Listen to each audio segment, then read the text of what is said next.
Muito bem, estamos começando a semana aqui na TV Minuano, canal 525 da Claro TV e Box, com o nosso programa Fora da Área, repercutindo o que de melhor aconteceu com o futebol gaúcho no final de semana, e você só vê aqui. Comigo, os destaques, as atrações de hoje. Jogo de 6 pontos. Torcida ao lado do Internacional para o confronto direto contra a Degola. Foco é o Palmeiras. Grêmio perde outra fora e agora mira o Verdão na Arena amanhã. Série B próxima. Juventude perde na Vila e rebaixamento é iminente. Emoção até o fim.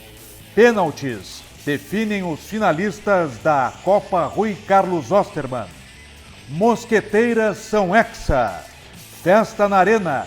Grêmio leva mais um gauchão feminino. Tudo isso e muito mais você vai conferir conosco a partir de agora aqui no programa Fora da Área. As nossas redes sociais para você acompanhar o nosso programa e também a nossa programação. Para me acompanhar, me siga em Flávio Fiorin _jornalista. E aí na sua tela, as redes sociais da emissora. Tem o Instagram, tem o site e tem também o YouTube. Participe, interaja, compartilhe. Quanto mais pessoas compartilharem, mais pessoas terão a oportunidade de acompanhar a programação da nossa TV Minuano. Dado o recado, vamos então começando com o Campeonato Brasileiro, a 35ª rodada, conferindo aí os resultados do que já aconteceu. No sábado, no estádio Newton Santos, no Engenhão, o Botafogo venceu o Grêmio por 3-2. Ontem, na Vila Belmiro, o São Paulo venceu o Juventude por 2-1.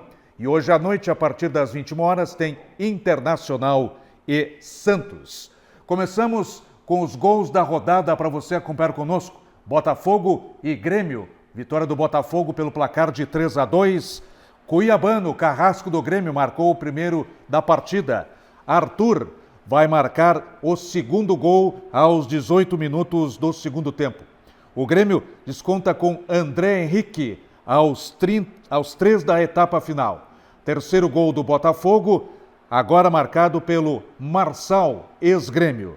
E já nos acréscimos, já não havia tempo para muita reação, Carlos Vinícius. Placar final, Botafogo 3, Grêmio 2, lá no Newton Santos. Grêmio volta a campo, como já falei, amanhã contra o Palmeiras. Daqui a pouco a gente analisa juntos aí a tabela de classificação. Vamos para a Vila Belmiro. Vitória do São Paulo sobre o Juventude. Gols para você na tela. O São Paulo marca com Bobadilha, 1-0, abrindo o placar lá na Vila Belmiro.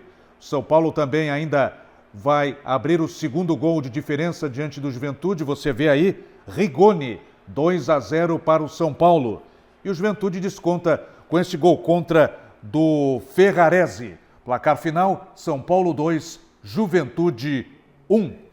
Situação delicada, difícil, 3 jogos, Juventude precisa vencer os 3 e ainda assim vai depender de outras combinações para não cair. Analisa o técnico Thiago Carpini.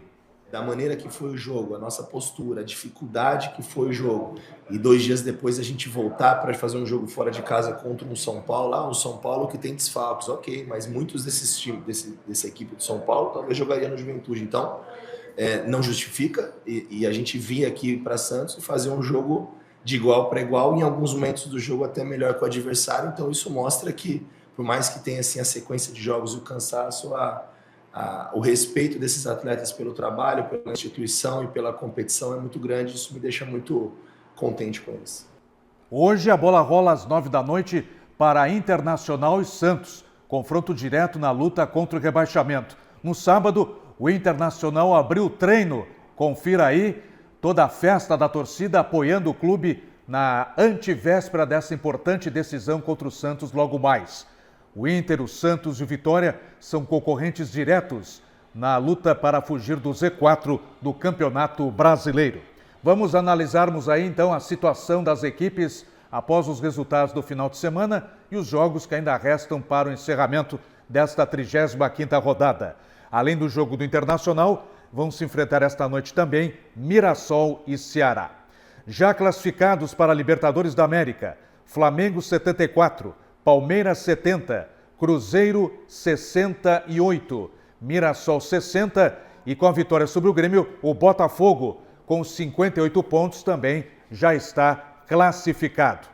Depois temos ainda lutando por classificação o Bahia com 56, Fluminense 55, São Paulo 48, Bragantino 45 e o Corinthians, que ontem foi atropelado, também tem 45. O Corinthians foi atropelado pelo Cruzeiro em Belo Horizonte 3-0. Na segunda página da classificação, temos o Atlético Mineiro com 44, o Atlético que perdeu a decisão da Copa Sul-Americana nos pênaltis, teria a possibilidade de abrir a vaga G14, mas como perdeu, então não teremos esta vaga. O Grêmio é 12º com 43, o Vasco é 13º com 42, o Ceará é o 14º com 42, se vencer logo mais, pode ultrapassar o Grêmio. O Inter, que joga contra o Santos, tem 40, se vencer logo mais, também poderá ultrapassar o Grêmio. O Vitória é o 16º com 39. Agora, o Santos abre a zona de rebaixamento com 37. O Fortaleza, que tem jogo atrasado, é o antepenúltimo colocado com 34. O Juventude é o penúltimo com 33 e o Sport já está rebaixado com 17. A situação envolvendo o rebaixamento é a seguinte: o Internacional vencendo hoje se livra. Se empatar, ainda vai depender das últimas rodadas para tentar escapar. Do Vasco para baixo, do Vasco 13º com 42, até o Juventude 19º com 33, todas essas equipes estão lutando ainda contra o rebaixamento. Hoje, antes da rodada, o Vasco tem a pontuação que está lhe salvando, assim como também o Ceará. A exigência hoje está em 42 pontos. O Internacional tem 40, o Vitória 39, ainda estão brigando. Então essa é a situação. Hoje, 42 pontos para escapar da zona de rebaixamento. Se o Internacional perder para o Santos, a exigência de hoje irá aumentar para 43. E se houver empate, a exigência cai para 41 pontos. Esta então é a situação do Campeonato Brasileiro. Amanhã a gente traz todos os detalhes aí do jogo do Internacional contra o Santos. Agora vamos falar da Copa Rui Carlos Osterman, a copinha do segundo semestre. Tivemos a definição dos finalistas no final de semana e os dois jogos foram decididos nos pênaltis.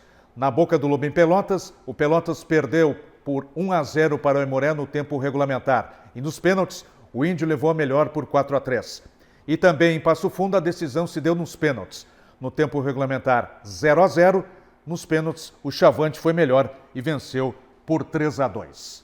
Na Boca do Lobo, o Aimoré venceu no tempo regulamentar com este gol do Thiago Pedra. E depois, a decisão foi para as penalidades máximas. Este é o gol do Thiago Pedra aí que você acompanhou conosco na partida no tempo normal. E agora você está vendo a disputa de pênaltis que definiu o Aimoré como classificado, vencendo por 4-3, onde brilhou, aí você vê, a estrela do goleiro Enzo, defendendo uma cobrança de penalidade máxima. O Aimoré havia perdido o jogo de ida pelo placar de 2-1, venceu no tempo normal por 1-0 e assim a decisão acabou indo para as penalidades máximas. Mau estado do gramado da Boca do Lobo e o Pelotas teve a oportunidade ainda de igualar as penalidades máximas, mas a bola você vê bate na trave e o Aimoré sai da Boca do Lobo como classificado. Aimoré, finalista, vai disputar aí a vaga na Série D contra o outro finalista, que saiu lá no estádio Bento Freitas, Brasil e Gaúcho, também numa acirrada disputa de penalidades máximas. Confira aí conosco como foram as cobranças lá no estádio Bento Freitas. Lembrando que no tempo na Arena Biate, em Passo Fundo. No tempo normal foi 0-0 e nos pênaltis o Brasil venceu por 3-2. Também o gramado não está nas más condições lá em Passo Fundo. E o time do Brasil acabou sendo o vencedor por 3-2. No início aí os jogadores tiveram até a cobrança precisa, mas agora o Gaúcho, você viu aí, o jogador acabou chutando por cima. Agora o goleiro do Gaúcho garantiu uma sobrevida, mas depois o jogador do time passo-fundense perdeu. E aí o artilheiro do amor, Patricão, conferiu. Placar final nos pênaltis, 3-2 para o Brasil, finalista para enfrentar o Aimoré. Sobre o jogo do Aimoré ainda, vamos trazer aí a análise do técnico Ariel Lanzini, finalista da Copinha. Depois da derrota, eu cheguei em casa e eu estava muito confiante, mesmo com a derrota em casa, porque a gente sabe que o jogo já tinha sido injusto, né, o 2-1.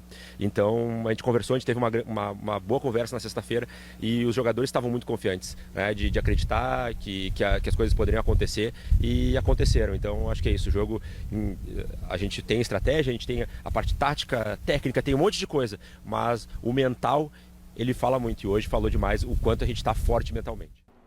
E a decisão será então entre Aimoré e Brasil de Pelotas. Na verdade, o Brasil já tem a sua vaga garantida na Série D do ano que vem através do ranking da CBF. Quem mesmo vai buscar a vaga é o Aimoré. Se o Brasil conquistar o título via Copinha, a vaga que ele teria direito pelo ranking irá para o Motoclube do Maranhão, que é o clube imediatamente ranqueado após o Brasil de Pelotas. Então esta é a situação nesta decisão da Copa Rui Carlos Osterman. Vamos falar da nossa Série B, a terceira divisão. Neste final de semana, o início da fase semifinal, os 2 jogos disputados ontem. No estádio Torquato Pontes em Rio Grande 0, Guarani de Venâncio Aires 2. E lá no SESI de Caxias do Sul, a APAFUT venceu São Paulo de Rio Grande por 1-0. Agora os jogos de volta acontecem no próximo domingo. Guarani e Rio Grande Venâncio Aires, o Guarani pode perder até por 1 gol de diferença. E lá em Rio Grande, São Paulo e APAFUT. O São Paulo precisa vencer por 2 gols de diferença, a APAFUT joga pelo empate. Em Rio Grande, vitória mais uma, 100% do Guarani de Venâncio Aires. Rio Grande 0, Guarani 2. Vamos aos gols da partida lá no estádio Torquato Pontes. Denis fez o primeiro gol do Guarani de Venâncio Aires, 1-0. Festa do Índio lá na zona sul do estado. Aí o primeiro gol. E o Murilo, de fora da área, aí homenageando o nosso Rio Grande, e também o nosso programa, 2-0 para o Guarani, diante do vovô Rio Grande. Em Caxias do Sul, a APAFUT surpreendeu, 1-0 sobre o São Paulo com este gol aí do Parisotto, lá no SESI de Caxias do Sul. Você vê aí o gol da vitória da APAFUT, que está firme e forte na briga pela classificação à Série A2, a divisão de acesso. Sobre a vitória, analisa o técnico da equipe, Júlio César Nunes. Terminou o primeiro tempo 0-0, mas nós merecíamos, diante das transições, das situações de gol que nós criamos, até ter acabado o primeiro tempo com vantagem. No segundo tempo, tivemos um jogador expulso e logo na sequência conseguimos fazer 1-0 com gol de bola parada. E aí depois seguramos. Com um jogador a menos ficou mais difícil, mas os jogadores estão de parabéns porque cumpriram taticamente a estratégia que nós montamos também após a expulsão. E isso foi importante para se superar dentro de campo com um jogador a menos, tendo essa solidez defensiva e não deixando de contra-atacar. Esperamos agora trabalhar durante a semana, ajustar aquilo que a gente acha que precisa ainda ser ajustado, mas num curto espaço que nós estamos à frente da APAFUT, já estamos percebendo uma grande evolução dos atletas e está todo mundo de parabéns por esse primeiro resultado. Agora é respeitar muito a equipe do São Paulo, que eles são muito fortes em seus domínios, e acreditar sim que a gente pode conquistar esse acesso, mesmo sendo um jogo difícil na casa do adversário. Júlio César Nunes, técnico da APAFUT. E acompanha aí a festa da torcida ontem lá no SESI de Caxias do Sul.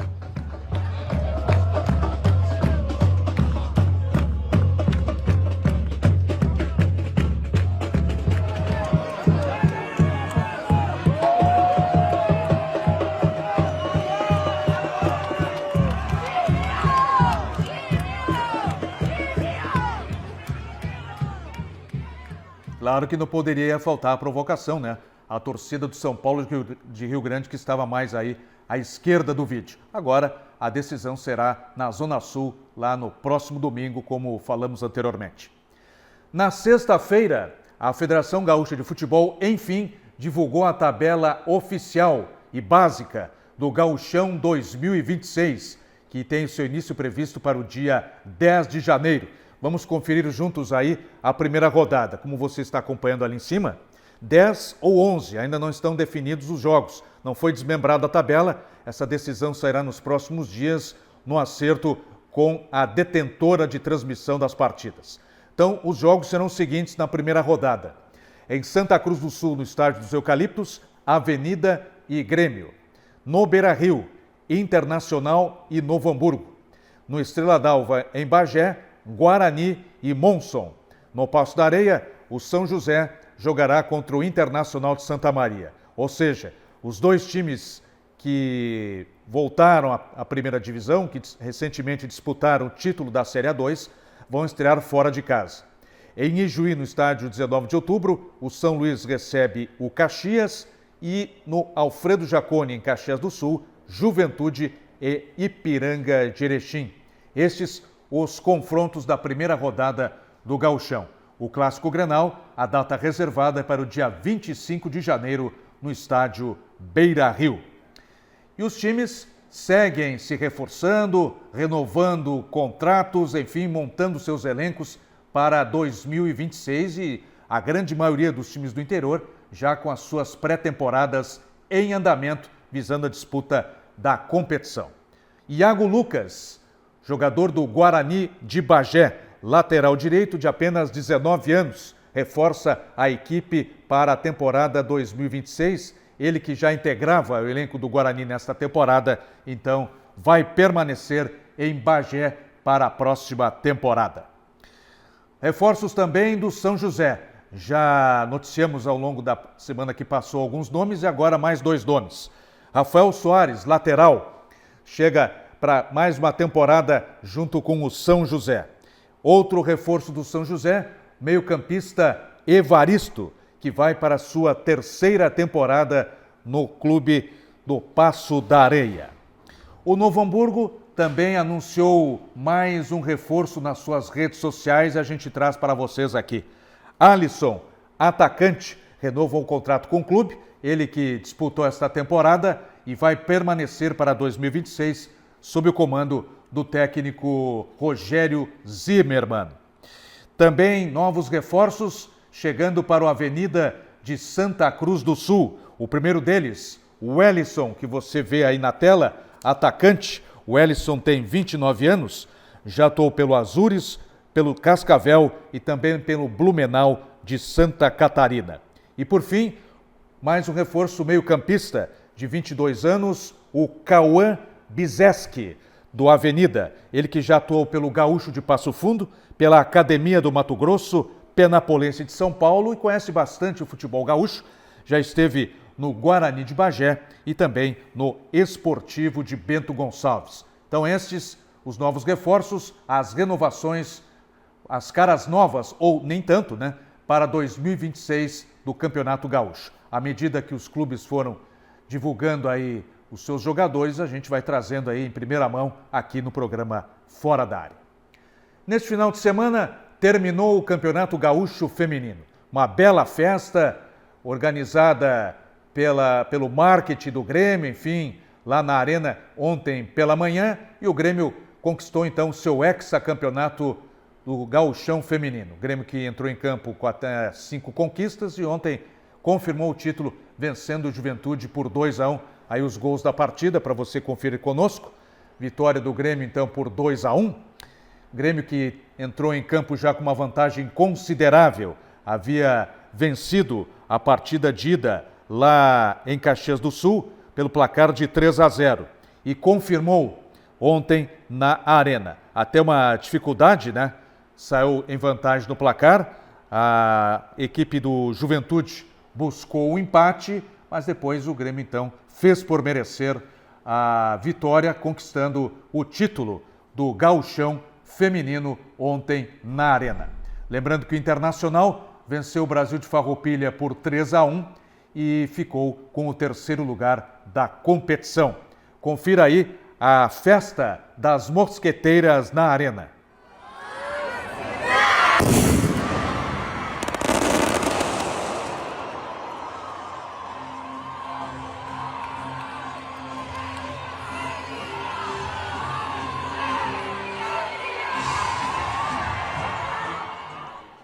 Tá aí a festa, né, das gurias do Grêmio, lá na Arena. Grêmio, então, conquistando o título do Gauchão Feminino. De qualquer maneira, parabéns também para as jaconeiras, né, que chegaram a esta final de forma inédita, decidindo o título contra o Grêmio. Então o Grêmio foi o campeão, o Juventude foi o segundo colocado, o Internacional ficou em terceiro, o Brasil de Farroupilha na quarta colocação e as gurias do Flamengo lá de São Valentim, né, São Pedro do Sul, ficaram, né, em quinto lugar, não chegaram até a disputa das semifinais e acabaram ficando então com a quinta colocação no Campeonato Gaúcho Feminino. E agora nos próximos dias vai ocorrer aí a viagem tanto da delegação do Grêmio como também da delegação do Internacional para a disputa da Copinha São Paulo, que será a competição prévia da Copa São Paulo de Futebol Júnior, que começa no mês de janeiro, a competição que abre a temporada oficial do futebol brasileiro. É isso aí então, a Copinha das Gurias e depois começa a competição masculina. No Gauchão Feminino Sub-17 estão definidas as datas dos 2 clássicos grenais decisivos. O primeiro deles acontece logo mais, às 18 horas, entre Grêmio Internacional no CT Hélio Dourado, em Eldorado do Sul. E depois, na quinta-feira, às 18 horas, no Sesc da Protásio Alves, acontece a grande decisão do Gauchão Feminino Sub-17.